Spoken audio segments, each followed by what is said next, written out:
Regarde comme il est beau celui-là. Bonjour, de retour sur la chaîne Gigi Bio. Aujourd'hui, c'est pour contempler le potager bio. Regardez, la végétation foisonne. On voit du basilic grand vert qui fait presque 1 mètre de haut, des amarantes, en arrière-plan des tomates, mais il y a aussi beaucoup d'autres légumes, aubergines, poivrons, piments, courgettes. Là, je fais une récolte de tomates grappes, tomates rondes. Et en fait, on l'appelle tomate grappe, bien sûr, parce qu'elle forme des grappes. Regardez, sur le pied. Elles se détachent toutes seules. Elles sont prêtes à être mangées. Là derrière, vous apercevez de la Green Zebra. Une tomate verte et jaune, qui est délicieuse et très originale. À côté, on a de la cornue des Andes. Tomate pointue, très charnue, parfaite pour les salades. Et on a plein d'autres variétés. La tomate ananas.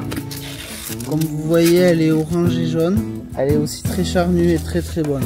Donc là, je vais récolter une tomate ananas. Donc elle est bien mûre, elle va se détacher toute seule.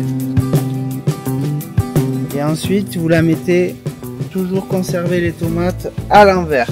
Donc ici, on surveille quand même les tomates, les fruits, les légumes. Parce que vous voyez, celle-là, elle commençait à se faire manger ou à pourrir. Donc elle est toujours bonne, hein. D'enlever la partie abîmée. Ici vous voyez la prune noire, derrière la poire jaune, une jolie courgette jaune aussi appelée variété Gold Rush. Alors pour récolter la courgette, moi je vous conseille de la prendre, de la tourner un peu et voilà, dans le panier. Il y en a une, on a laissé pousser pour les farcir en fait. Pareil là, il suffit de tenir la tige et de la tourner. Voilà. Maintenant on arrive aux aubergines. Alors attention, elles sont très belles, très grosses. Pourquoi? Parce qu'ici en fait ce sont des pieds d'aubergines greffés, toujours bio, mais greffés. Et la vigueur et le rendement sont beaucoup plus importants. Les plants font quasiment la hauteur des plants de tomates.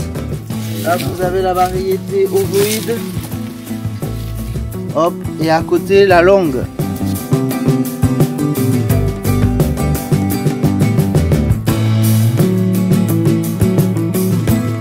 La récolte du basilic.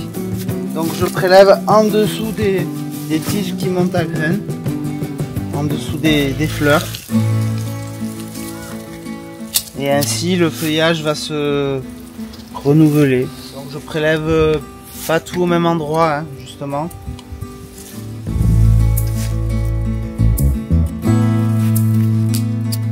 Ça ira. Les fleurs d'amarante produisent énormément de graines. Vous voyez, en fait ce sont des grappes, hein. Très ornemental, bon pour la biodiversité et joli à l'œil. Au sol vous apercevez un paillage organique. Donc là en fait ce sont des feuilles qu'on récupère. Ici c'est des feuilles de jasmin. Oui, ça, dans le jardin. Et à côté un paillage qu'on rajoute de la coque de cacao, qui est très intéressant pour les potagers. Alors il est annuel, il faut le remettre chaque année, mais il est très intéressant parce qu'en fait comme tous les paillages, il retient l'eau, il évite qu'il y ait trop d'herbe, et surtout, il sent le chocolat. Quand on les pend, il sent le chocolat. Avec ces beaux produits là, qu'est-ce que tu nous prépares? Alors, du coup, ce que vous avez vu dans le potager, tomates, poivrons et piments, accompagnés avec du basilic et de la ciboulette. Et tu rajoutes quoi? Des petits pignons de pain, c'est délicieux. On va se régaler grâce à ton super potager bio.